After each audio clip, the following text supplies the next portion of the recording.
السلام علیکم، تو کیسے ہیں آپ؟ آج ہم شروع کرنے جا رہے ہیں انگلش لینگویج کورس۔ میں آپ کو انگلش لینگویج اتنی آسانی سے اور اتنے آسان طریقے سے سمجھاؤں گا کہ آپ کچھ ہی عرصے میں انگریزی زبان سیکھ کر آپ اسے پڑھ سکیں گے، لکھ سکیں گے، بول سکیں گے، سن سکیں گے اور سمجھ سکیں گے۔ ابھی سوال یہ پیدا ہوتا ہے کہ ہمیں انگریزی ہی کیوں سیکھنی چاہیے؟ انگریزی کیوں اہم ہے؟ ہم کوئی اور زبان کیوں نہ سیکھیں؟ تو میں آپ کو کچھ پوائنٹس بتاؤں گا، آپ اسی سے اندازہ لگا لیجیے گا کہ ہمیں کیوں انگریزی سیکھنے کی ضرورت ہے آج، کیوں ہماری زندگی کا یہ اہم حصہ بن چکا ہے۔ دیکھیں اگر ہم غور کریں تو ہم ہر طرح سے انگریزی زبان سے گھرے ہوئے ہیں۔ ہم اپنے موبائل پہ انٹرنیٹ، سوشل میڈیا، ہم اپنے کالجز میں دیکھ لیں، ہم اپنے یونیورسٹیز میں دیکھ لیں، ہمارا جتنا بھی آفس ورک ہے اس میں دیکھ لیں، تو ہر جگہ انگریزی زبان بہت ہی زیادہ بولی جاتی ہے، لکھی جاتی ہے۔ اور سب سے اہم بات یہ ہے کہ انگریزی دن بدن ترقی کر رہی ہے اور اس کے جو بولنے والے ہیں وہ بڑھتے جا رہے ہیں۔ اس بات کا اندازہ صرف اس بات سے لگایا جا سکتا ہے کہ اردو زبان میں دن بدن انگریزی کے بہت سارے ایسے الفاظ ایڈ ہو رہے ہیں، جمع ہو رہے ہیں، جس سے اردو زبان میں بہت زیادہ تبدیلی آ رہی ہے۔ بہت زیادہ نہیں بھی تو آہستہ آہستہ ہم ان کی جو زبان ہے اس کو اڈاپٹ کرتے جا رہے ہیں، اسے اپناتے جا رہے ہیں۔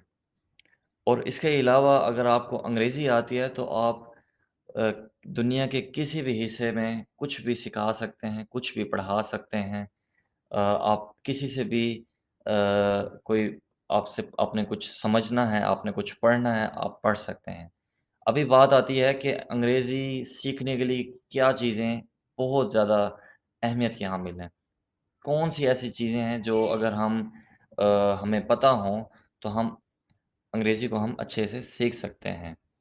تو سب سے پہلے تو آپ کے پاس شوق ہونا چاہیے۔ اگر آپ کے پاس شوق ہے تو آپ چند ہی عرصے میں سیکھنا شروع کر دیں گے۔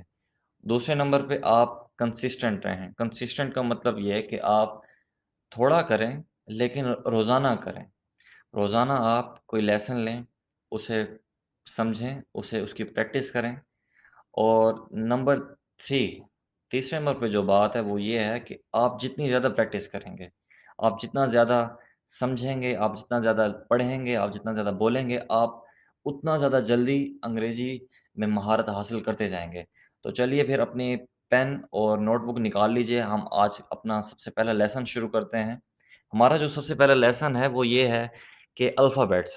میں آپ کو جنرل پہلے یہ سمجھانا چاہوں گا کہ الفابیٹس ہیں کیا؟ الفابیٹس یہ ہیں کہ دیکھیں کوئی بھی زبان ہے تو اس کو شروع کرنے سے پہلے کچھ ایسے حرف ہوتے ہیں، کچھ ایسے حروف ہوتے ہیں جن کی مدد سے ہم پوری زبان کو لکھتے ہیں، بولتے ہیں، سمجھتے ہیں۔ ابھی انگلش میں الفابیٹس کی ڈیفینیشن کر لیتے ہیں۔ Alphabet set of letters which is used to write in a language are known as alphabets۔ اب اس کو اردو میں ترجمہ کرتے ہیں حروف کا ایسا مجموعہ جو کسی بھی زبان کو لکھنے کے لیے استعمال ہو، اسے حروف تہجی کہتے ہیں۔ ہم اس کو مثال سے سمجھتے ہیں۔ دیکھیں ہم اردو زبان جب سیکھتے ہیں تو ہم نے سب سے پہلے کیا پڑھا تھا؟ الف، ب، پ، ت۔ تو یہ تمام حروف تھے جن کی مدد سے ہم نے اردو سیکھی۔ اسی طرح ابھی انگلش میں حروف کو کیا کہتے ہیں؟ الفابیٹس۔ تو یہ وہ تمام الفابیٹس کتنے ہیں؟